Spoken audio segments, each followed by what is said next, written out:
Good morning, good afternoon, and good evening from wherever you're signing in. We're about 5,000 people joining from across the globe. I see Dubai, I see people from all over the world joining us just now. And we're live from AVT Business School in the heart of Copenhagen, where we host in-person programs with recently published authors hot off the Harvard Business Review press. And today is no exception. My name is Claus Mossbeck. I'm program director here at AVT. And with me, I have no other than Martin Dubin, who is the author of Blindspotting, How to See What's Holding You Back as a Leader. Let me start by giving you a quick introduction to Marty. He is a clinical psychologist, a serial entrepreneur, a business coach, and advisor to C-suite executives, and a Silicon Valley entrepreneur himself. So he founded several companies, including a multi-million-dollar healthcare company where he also served as CEO. He is a former coach at the Center for Creative Leadership and a partner at talent firm RHR International, where he worked directly with hundreds of C-suite senior executives from Fortune 500 companies and with Silicon Valley venture capital firms and their portfolio companies. I had the privilege and honor to spend a full week with Marty when he joined us in the Nordics. We did a full Nordic tour, and I can promise you, you are indeed in for a treat.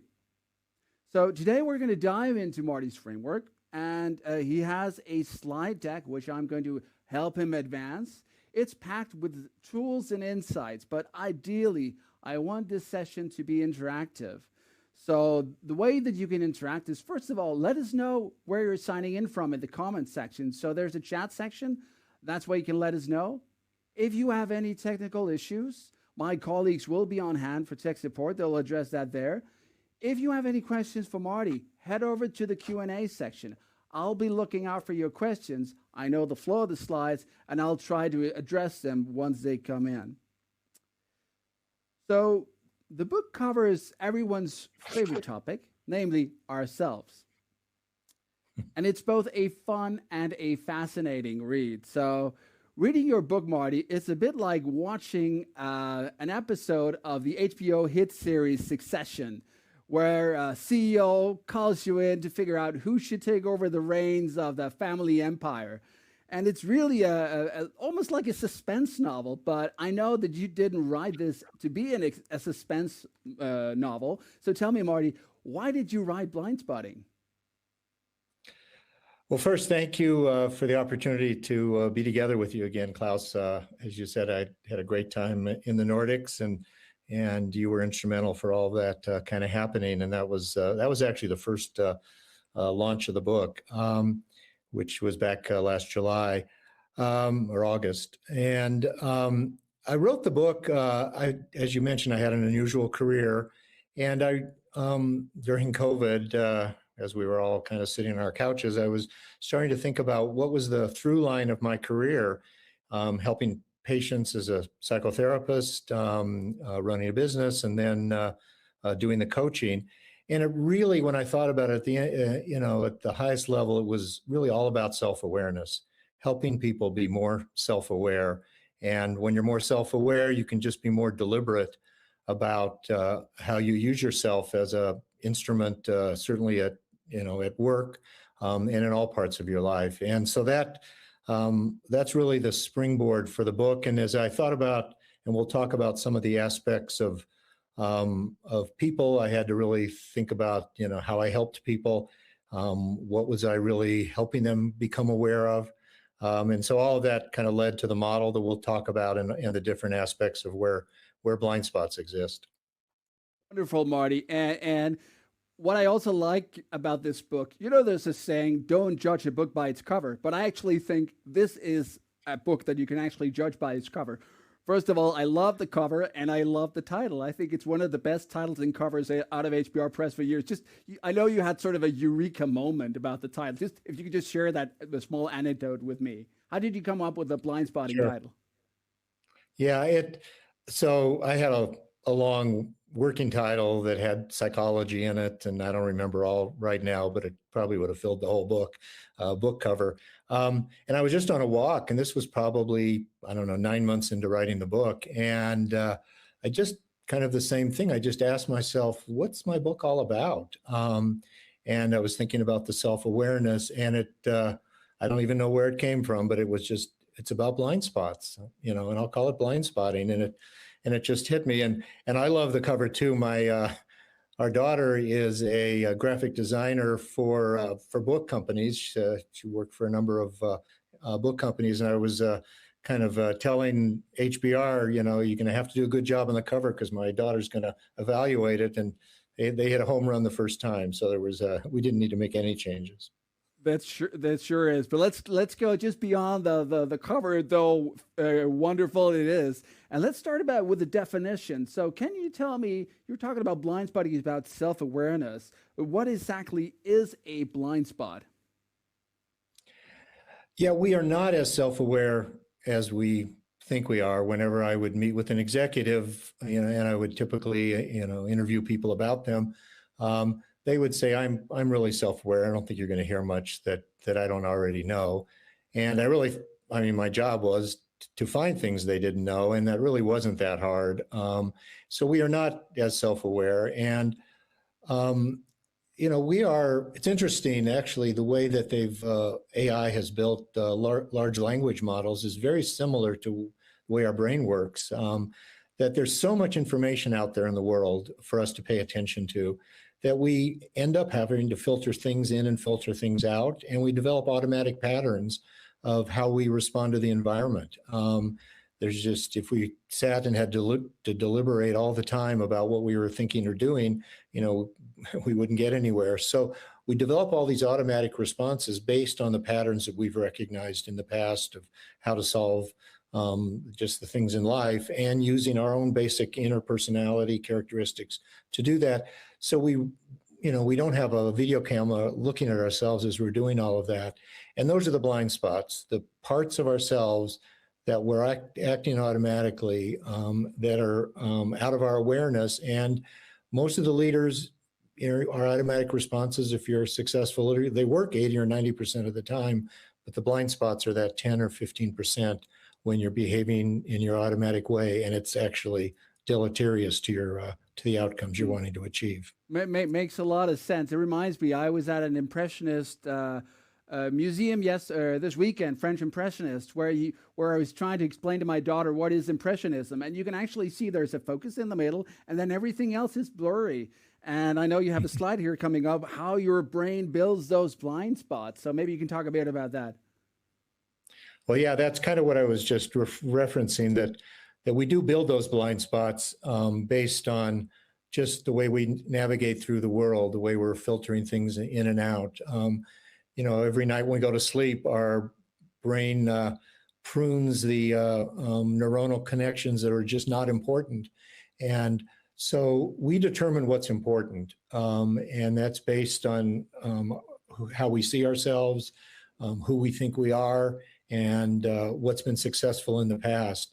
And so as we're doing that, as I said, that works most of the time, but there are times when we need to be paying attention to things that we normally don't. I mean, we've all had the experience of being in a meeting and somebody saying something, and you think in your mind, oh my gosh, they're just tone deaf. I don't know why they said that.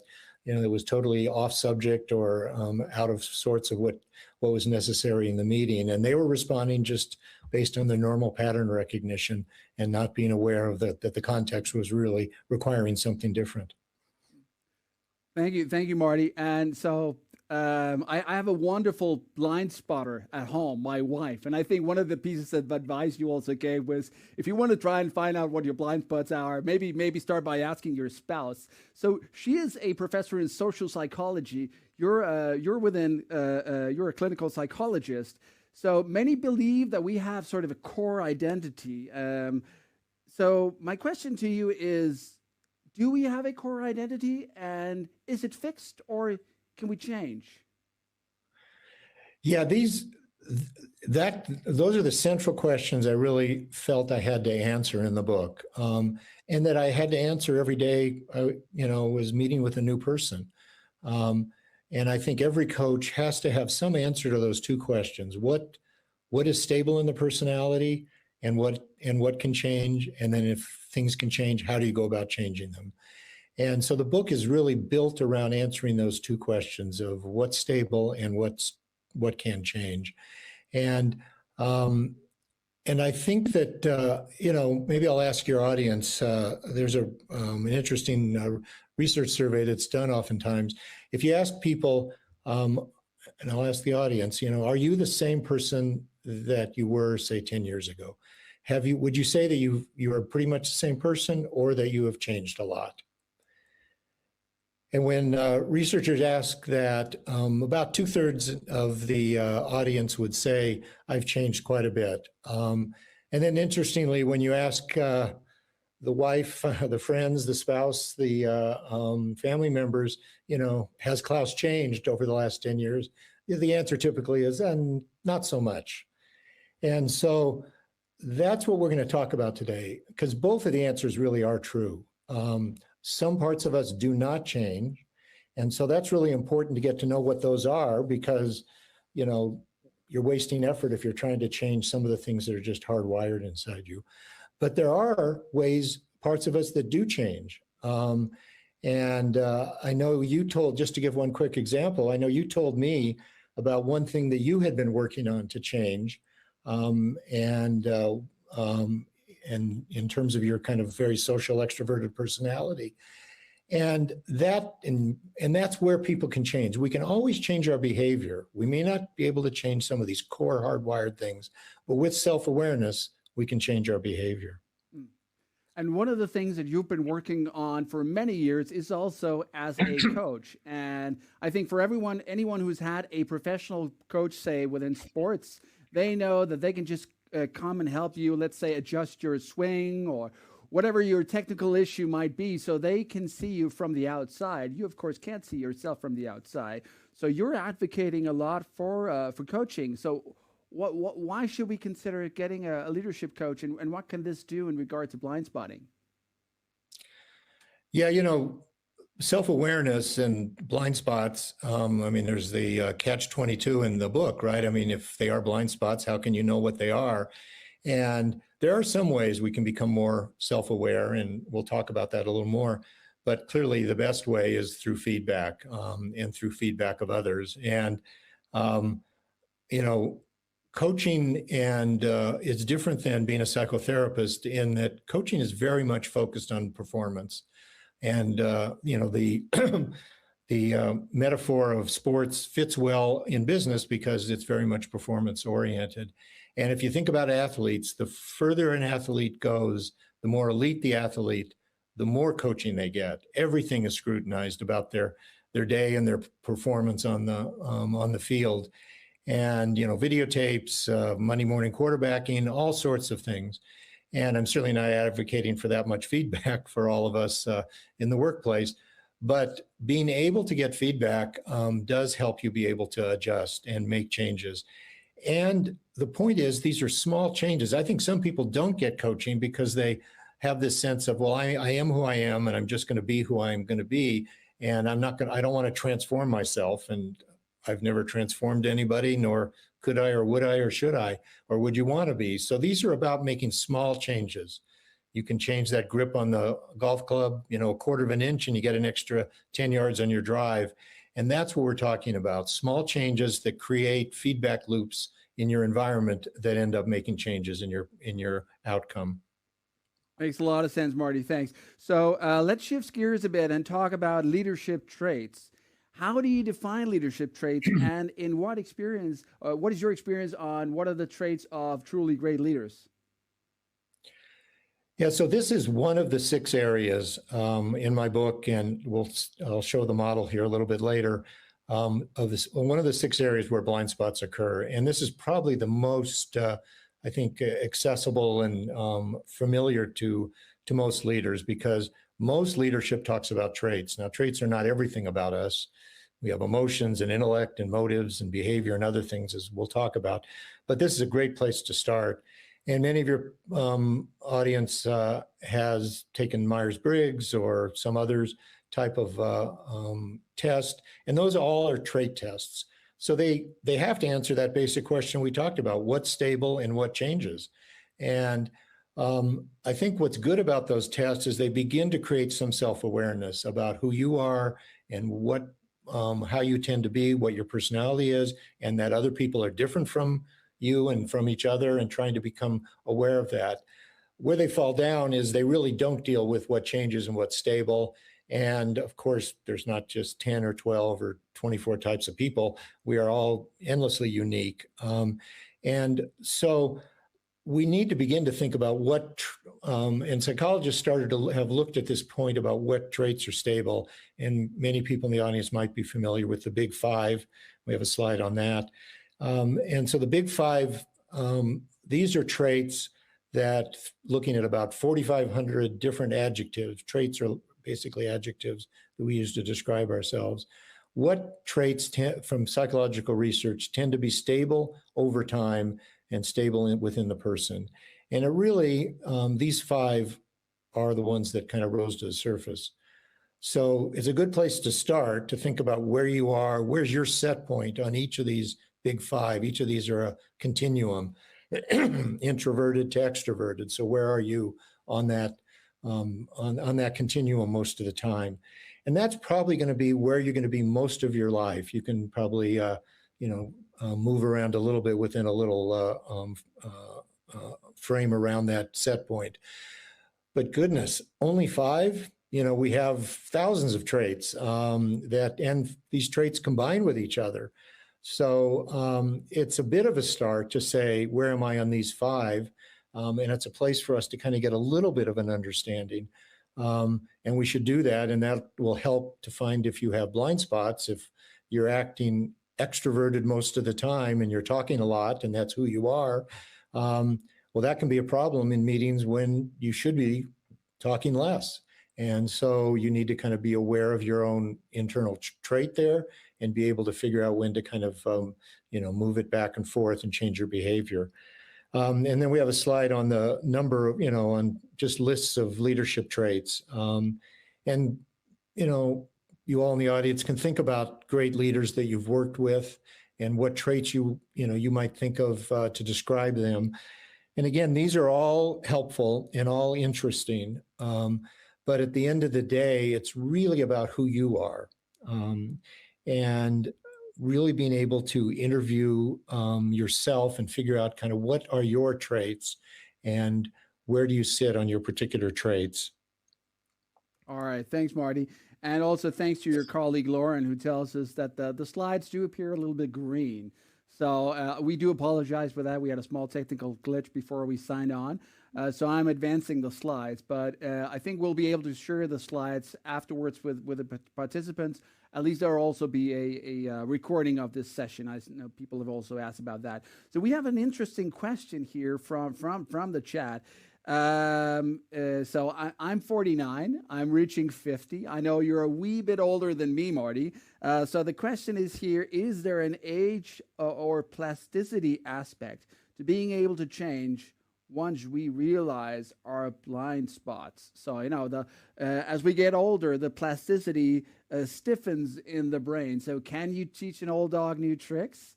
Can we still improve, or is it just still harder the older we get? So certain parts of who we are hardwired. And I think that, we can make small changes. But and I think that's probably true by teenage years into early 20s. And as you get more experience, you became more sophisticated with who you are, but still those basic core parts of who you are won't change. But if you're self-curious, I think self-awareness is probably the number one trait of successful leaders. And if you, in that slide that had leadership traits that was produced by the Center of Creative Leadership, they list self-awareness as the first trait on their list, which I thought was interesting. So through self-awareness, you can always adjust your behavior. And you may not be changing who you are at the core, but you can change how you show up. And the more, I think the definition of wisdom, quite frankly, is being able to have that perspective on who you were at different stages in your life and with different challenges and in different situations. And I hope I'm at the point where I may not be changing who I am at the core, but I'm thinking back about how I was in different situations and at different points in my life, and what really is called for at my current situation or the current challenge that I'm facing. And I can pull back on that experience and be able to be thoughtful and strategic about how I'm showing up.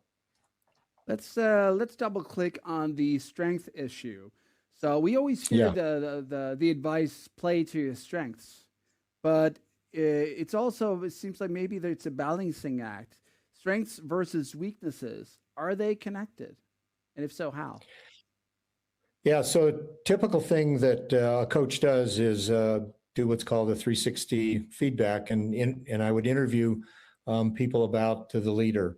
And in my training as a coach, it was kind of like those are two separate lists, as you just said, strengths and opportunities. And for a while, I approached it that way. And when I would sit down with the leader, typically they would say, "I know what my strengths are. We don't need to talk about that. Let's just focus on what people think I could be better at." But as I started to look at it, I realized that these two lists really, in many, not completely, but they were two Venn diagrams that overlapped. And that overlapping part was when strengths tipped over and became overplayed. I'd ask the audience just a little thought question right now. Think about your key leadership strengths that you really think make for your success. These are the adjectives you would use to describe yourself, or people would use to describe you. You know, you're conscientious or hardworking, ambitious, whatever it might be. And then add the modifier TOO in front of that. What happens when you're too ambitious? What happens when you're too conscientious? What happens when you're too creative? And these are probably I'm sure there's smiles out in the audience right now. These are the things that your friends and spouse and partners probably tell you, at times you're being too fill in the blank. And that is you, again, behaving on who you are automatically and not being aware that that strength in certain situations becomes a real detriment to you. And you don't see that. That is your blind spot at that point of overusing your strength. All right, thanks. So I'd love if we can get a bit more practical and maybe look into some of the specific people that we meet in your book. Maybe take a specific example. You have the example of Dave and his feedback. I remember someone once told me, yeah, the wonderful gift of feedback. I think it was our previous author who said, once you hear the word feedback, it's like the pain system just sparks in your brain. It's like alert, alert, alert. But let's talk about Dave's 360 interview feedback. Yeah, so Dave was a entrepreneur, a physician, and a researcher and entrepreneur, started a company and got well funded. And had a very creative team around him. And a couple of people on the team, senior leaders, had left recently, and he asked me, and the board had encouraged him to ask for some help in trying to figure out why had these people left, and was there something about his particular leadership? The company was still in the early stages of developing their product, and they were doing really well. And so the feedback on Dave was, on the one hand, a lot of strengths. People described him as warm, engaging, communicative, diligent, decisive, responsible, humble. And then they also described him as, there are times when he's humble until he isn't, and then he's arrogant. And that's a puzzle, right? I mean, how can somebody be both humble and arrogant? And when we look at those lists of leadership characteristics, we just think about them all as positives, and we don't think about what the flip side might be. And this is when these strengths get overplayed. And what I had to do was kind of follow Dave around some and be in meetings and begin to see when he was humble and when he was arrogant, or when he at least appeared arrogant. His core personality, you would probably say, really was humble. But when he was in meetings and they were trying to solve difficult scientific questions and problems. He was great at asking lots of questions and getting the team engaged, and everybody's trying to solve these things. And Dave, I think at his core would kind of reflect back on his being a physician and having that responsibility. He was very responsible, as I said, and having to make a decision. And so he would be thinking about it, and he would decide he'd figured out the answer based on all the feedback everybody was giving about the problem. And he would announce to his team, well, thank you all. I think we've talked enough about this. I know what we're going to do. And he would literally get up and leave or walk away from the conversation. And clearly he appeared arrogant at that time. The people felt dismissed. And what he was doing, he was just over-indexing on his strengths of responsibility and decisiveness and feeling like it was his job to come up with the answer. And so here's somebody whose strengths of responsibility and decisiveness can tip over and become overused and show up as arrogance. All right, I think that's a great segue to talk about what a lot of people are addressing in the questions, namely context. So can you talk a little bit about personal psychology plus context? Yeah, this is the other problem with just a list of traits, right? Is they don't really talk about, what the situation requires. And I often was called in by a board member for these startup companies, or even traditional companies where a CEO had been doing great, or a senior leader had been doing great for a while, and then for some reason they're just not doing well, or their team shifted, or the challenge shifted, or somebody shifted from one company to another. And so we cannot think about ourselves outside of context. And so this is why self-awareness is so important, because it's kind of like a jigsaw puzzle. Your traits and your strengths can just fit perfectly for certain situations, and you can just behave in your automatic, normal, default self, and things hum along perfectly. But in certain situations or with certain kinds of people, and people in the audience can reflect upon that. When in their careers have things not gone well with particular coworkers or in particular kinds of companies or situations? And my guess is their default personality, their default self wasn't a fit for the requirements of the problem at the time.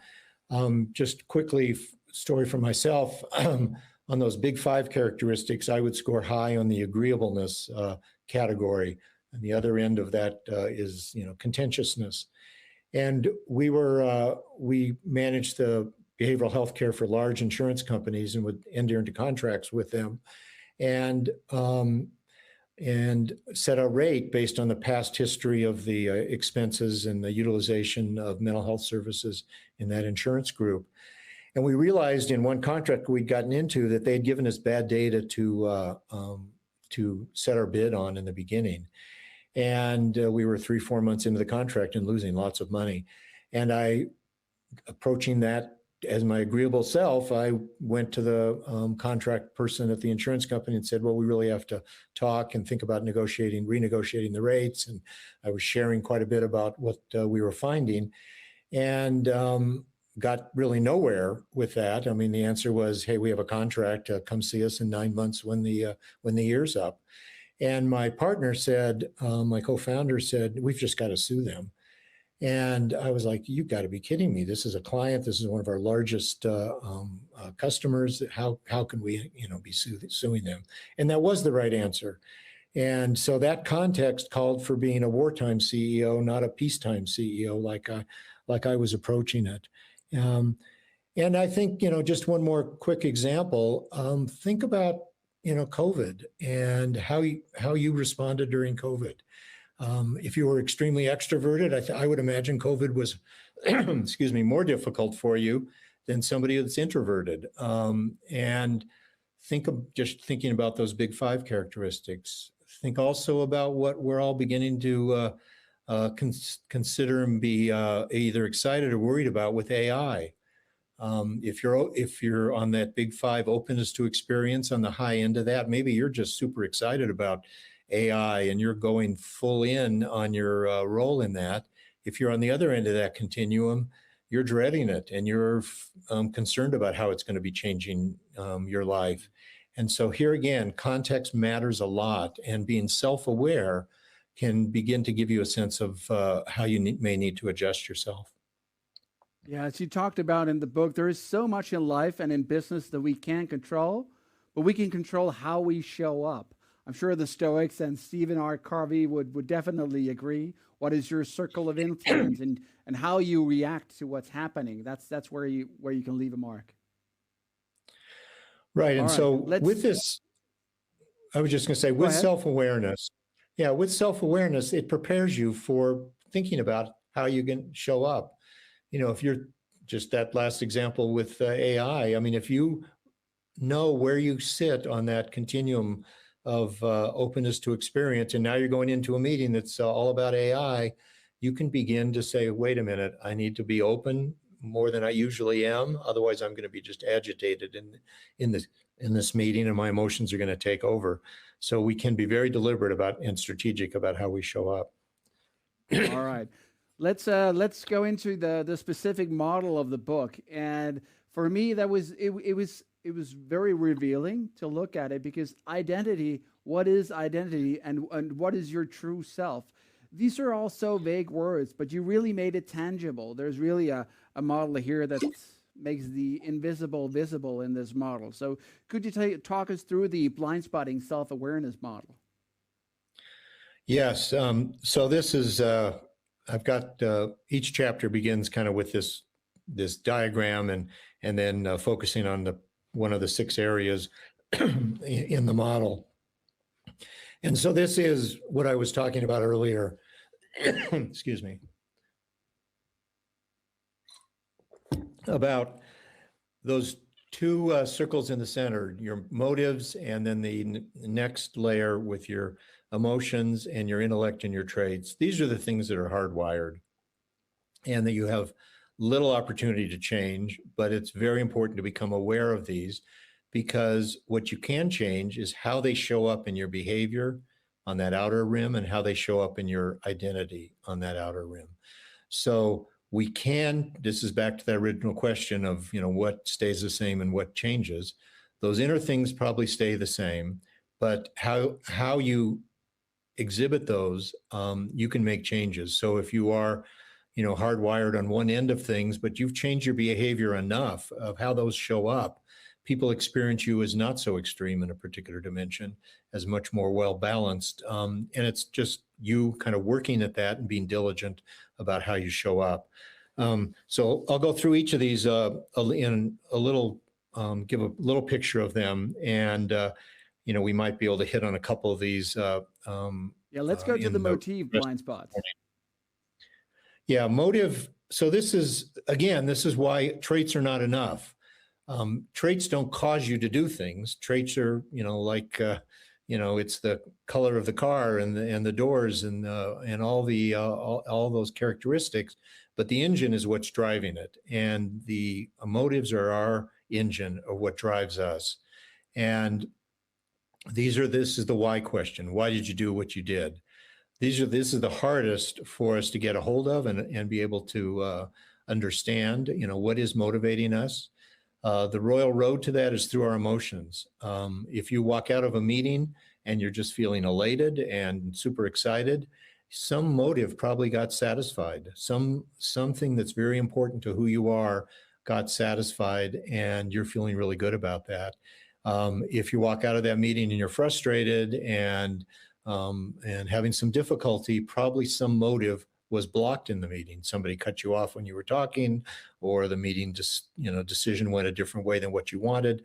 And sometimes we're very aware of that, but a lot of times we aren't. And the quickest way is just to simply ask yourself, what am I feeling right now? Why? And then the why question.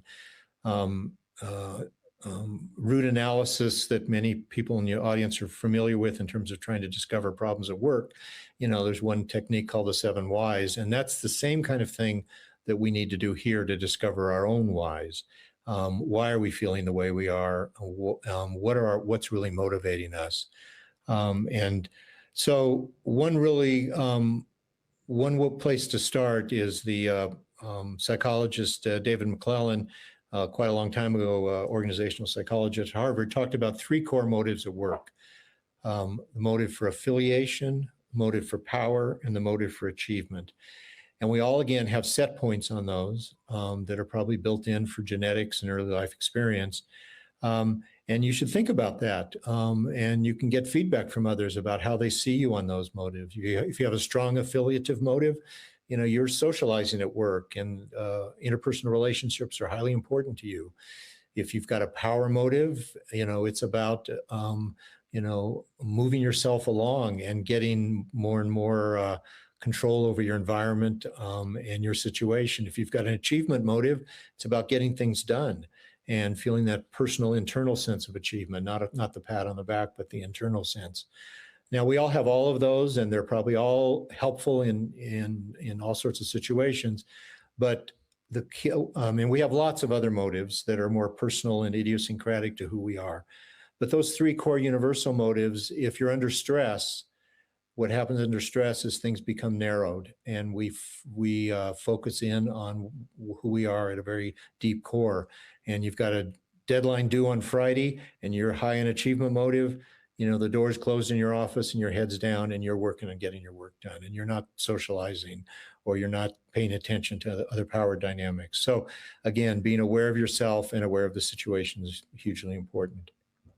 It makes a lot of sense. So we have a question. How does motive differ from values? I know that's also one of the questions that came up in the sessions that you and I did together. How does motive differ from values? Yeah, when I developed this model, I think I had at one point 3 things, another point about 8 or 12, concepts. And this was really just reflecting back on my job as a psychotherapist, helping people make changes in their life. And then as a coach, what are the parts of who we are, of our personality, and thinking about, there's lots of, not a lot, but there's a dozen or so theories of personality that psychiatrists and psychologists developed over time. And so I came up with these 6, but values and beliefs were always kind of at the, in the core list. And at the end of the day, I think values have both an emotional component to it, an intellectual component to it, and a motive component to it. So I think they're probably an outgrowth of all 3 of those. Values are very deeply held, so we have a very strong emotional resonance to that. They're intellectual. They have a concept that we're struggling with about and coming to terms with. And they are kind of driven for kind of who we are and what's important to us. So I found that if I it's in the center of your model, Marty. I love how it's in the center of your model, because whenever someone is saying something, I always find either myself or they're trying to figure out, what is your true motive? Why are you saying this? Yeah. What is really behind this? What is driving you? What do you want out of this? What do you want out of me? Let's continue to the next one for the sake of time. So Edward is asking us, how can identity change? And I think that's a wonderful segue to the next one, identity. You've placed identity at the outskirts, whereas motive it's at the very center, and then you have identity in the farther quadrants. So, yeah. Right. Yeah. And so, first off, we are an integrated, being. So, just like your heart and lungs work together, all these things work together. And, until we can really understand how the brain works, we have to kind of use these concepts to try to understand things. But we definitely have some core identities that don't change with who we are, that are probably built in, and sexual identity, our family, birth order, all sorts of things about who we are, country we grew up in maybe. But our identities do change. Those of you that are in the audience that are parents, at one point you were not a parent, and then you became a parent, and being a parent became one of the most important identities. So you get married, that's a new identity. You, get a degree in accounting, and that becomes your identity. So our identities definitely change through life. And we need to be able to change our identity. Think about the person who's the subject matter expert and gets promoted being a manager. So now their identity needs to be being a manager, probably first, and being the expert in whatever their domain, probably second. because their job really is now managing people in that domain of expertise. And if they don't realize that and they keep being stuck in their original subject matter expert identity, then they're failing to really be as good a manager as they can be. So again, being very thoughtful and deliberate. And I would ask people to think about just on that identity issue at work. You know, if you occupy a box in an org chart, it's there for a reason, right? That otherwise, I mean, that box has certain responsibilities, certain decision-making authority, certain things that only that box can do. That's your identity. And be really clear about that and think about that. And be, you know, then you mold it around who you are as a person. But if you're not satisfying the core identity requirements of that role, then you're probably not being as functionally successful as you can be. Maybe to elaborate on that point, you have a slide here coming up. What can only you do? So maybe you want to talk a little bit about that to find out what is your identity. So that has been. I read there was an article in HBR, I think early 2000s, by the CEO of Procter & Gamble, where that was the title of the article, was "What Can Only the CEO Do?" And I thought it was just such a wonderful question, and it certainly applies to the CEO, but applies to every role. And just asking that question, what can only I do in the role? And it's really, what can only the role do? And then getting very clear about what only you can do in the role. If, you are, again, if you were the marketing genius and you got promoted up and now you're, a senior executive and you're still making marketing decisions all the time, or, spending hours looking at proofs, then you probably are not doing what only you can do. A lot of people can do that. You should be hiring people who are really good at all of that. It doesn't mean you don't pay any attention to it, but you really need to be prioritizing your work. We all end up feeling overworked and too much on our desk. And we can blame the fact that, we get delegated to too much activity or too much falls on our desk. But the way to kind of prune through that is being very clear about what only you can do in your role and being very good. And I think on that slide, I've got how you can think about delegation, what to pay attention to, what to partner, what to delegate, and really what to ignore, which is as important as what to do. All right. So Marty, so let's say I've identified my blind spots. I know where they are. I think I still have a long way, but let's just, for the sake of it, say I know what they are. I want to work on them. What do I do? What is the action plan? How does that look like? Yeah, this is back to that small tweaks. The hard part and the creativity and the magic is trying to figure out what the blind spots are and really what are maybe in a priority level, what's the one that I should really work on now that's going to give me the most leverage and improvement. But once you nail that down, I want to control my extroverted behavior and not be so out socializing all the time or talking so much. And so you really need to think about, that's the old behavior. So what does the new behavior look like? So that's the first step, is identifying, what would the change look like? And this is no different than going on a diet or going to the gym. I mean, you really have to have a goal and you have to be clear about what the new behavior looks like. And then it's being this is just really being very disciplined and doing this for a great period of time. And in the book, I've got a whole chapter going through the steps, and they're on the slide there, about figuring out, you need a prompt. So if we think back to Dave, who needed to not be responsible and decisive all the time. He needed to differentiate when he was in team meetings and working with teams, what are the decisions that need to be team decisions? And then in those times in team decisions, he needs to not, over-index on his decisiveness and responsibility. And the prompt for him to be aware of that was, he was a great questioner. And when he stopped asking questions, that was the prompt for him, because when he stopped asking questions, he thought he had the answer and he was done. So the prompt for him was to become aware of when he was feeling like he didn't need to ask questions anymore. And those were the times when he should ask more questions or kick the conversation back to the team and remove himself from being directly involved. And So as you do that, you begin to kind of change your behavior, and other people respond to you differently. And what Dave found out is, of course, he didn't always have the answer, and more information and data would come in, or people would discuss things over the next couple of days. And so it had a self-reinforcing property to it, that he started to feel better about the fact that this new behavior was actually getting better results. All right. We have a lot of questions in the comments about how do you create an environment where you can give that sort of honest feedback, let's say to your boss.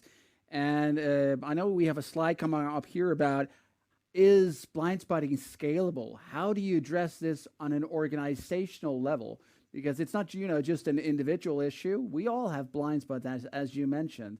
So how do you scale, and how do you drive enterprise performance through blind spotting? Yeah, I think it really can be done. Just exactly what you said.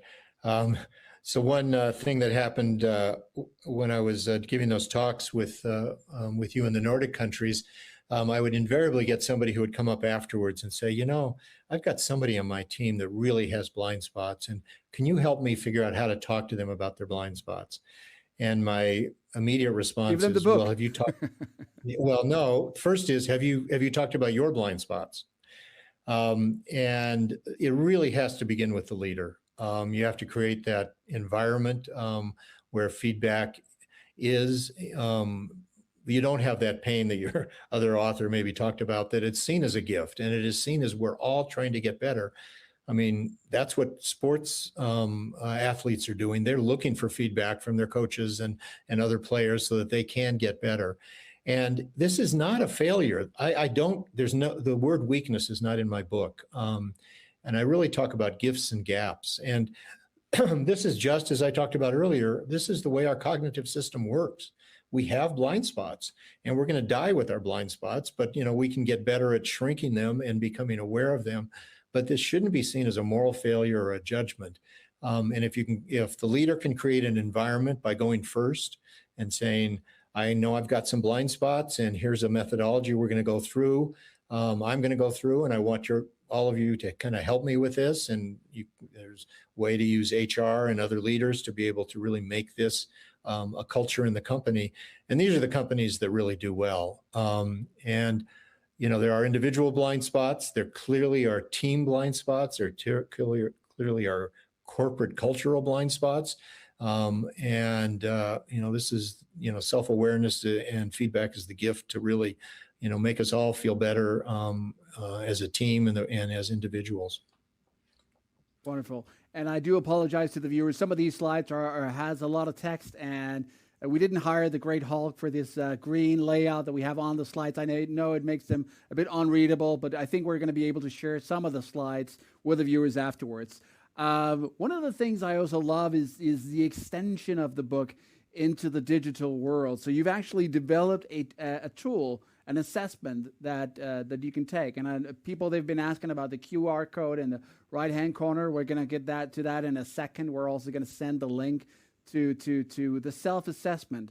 So can you talk a little bit about, you have an online program, an assessment that's also very mobile friendly. Can you talk a little bit about that? Right. So the book is just, the book is out in audio format and as well as the hardback and digital. But I knew as I was writing the book that, back to that question of, can we identify our own blind spots? We can get feedback. We can use that TOO little thing to help us. But at the end of the day, it's helpful to get somebody else or get another way of getting an examination of ourselves. So I knew that I wanted to have a test to do this.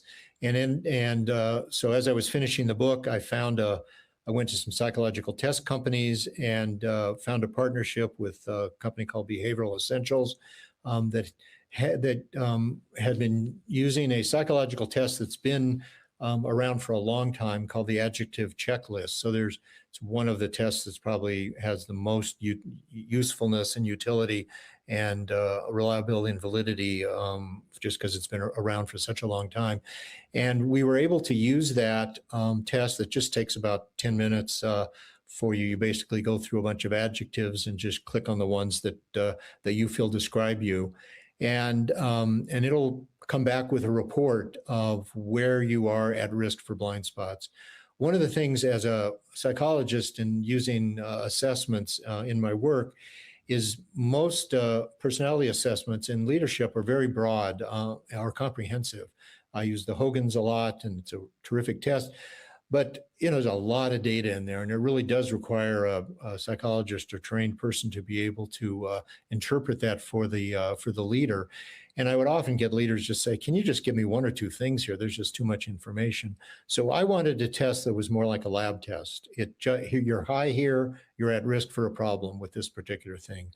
So this is what our blind spotting assessment does. It's a surgical look, and you'll get a feedback report that says we can only look at 5 of the 6. Identity there's so many identities that we really couldn't pull that out of the test. But the other 5 dimensions in the self-awareness model, it'll come back and say no blind spot risk picked up in your emotional domain. But in your trait domain, here's 3 traits that you over-index on and could become a blind spot and could show up this way. So the people on the webinar here today can use the QR code and be able to, for free and $100 value on the test, but be able to take it for free and get their own blind spotting assessment report. All right, let's leave that QR code up for a bit while you and we have a conversation. I want to address some of the questions coming in from the chat, but I also just want to mention I took myself and my team, we took the blind spotting test, and it's really good. And it's very intuitive when you try to do it on your phone. So, some of the questions that I see a lot here in the Q&A section is there such a thing as uncoachable? Can someone simply be too hardwired? Or if a leader says that they're aware of their blind spots but are unwilling to work on them, is there anything that those around the leader can do? So Marty, I know that you've been working a lot with tech people, Silicon Valley founders, and I'm sure that they have a lot of blind spots. They need to have almost like a tunnel vision to be able to succeed on their success formula. So are there some people that are simply not coachable, or what do you do if you have someone who maybe even realizes their blind spot, but they say, "Hey, I'm not gonna put in the effort," because it does sound like a lot of work to start changing yourself and working on your blind spots. Yeah, so first it isn't, the effort is in trying to figure out the blind spots, and then the effort after that is more just discipline like you would do for anything, study for a test, or like I said, go to the gym or go on a diet or something. So I do want people to feel like this is doable. And I would say that I get this question all the time, and I definitely think there are people who are uncoachable or not interested in being coached, but I think it's a much smaller number of people than most people think. And I think that question comes out of people's frustration with some coworker or a boss. And my guess is that that person more likely is coachable, but they probably haven't been approached in the right kind of way, or they need to be helped to get past their own defensiveness or own fear of, being weak. So, some people take more preparation, if you will, to get to the point of being able to get coachable. So, and some people are just naturally self-curious and self-aware. And most of the leaders that I worked with came on their own because they wanted to become better, because performance is what it's all about. And they wanted to get that extra 5 or 10% improvement in how they can show up.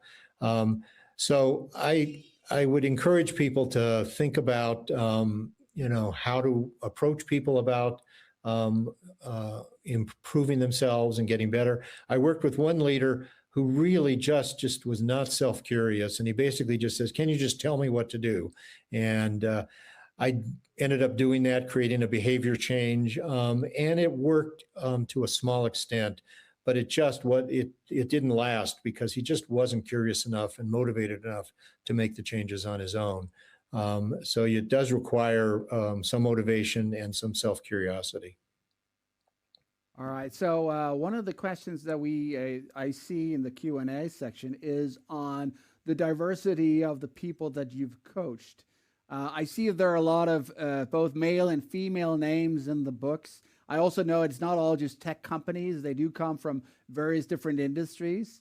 But yeah, what kind of diversity have you looked at both through your coaching experience, and also are there big differences between these blind spots, let's say male versus females? We know, for example, that there are four times as many psychopaths, according to the Association of Psychology of America, among men than female. Is there a gender aspect? Might be my question for this, for these blind spots.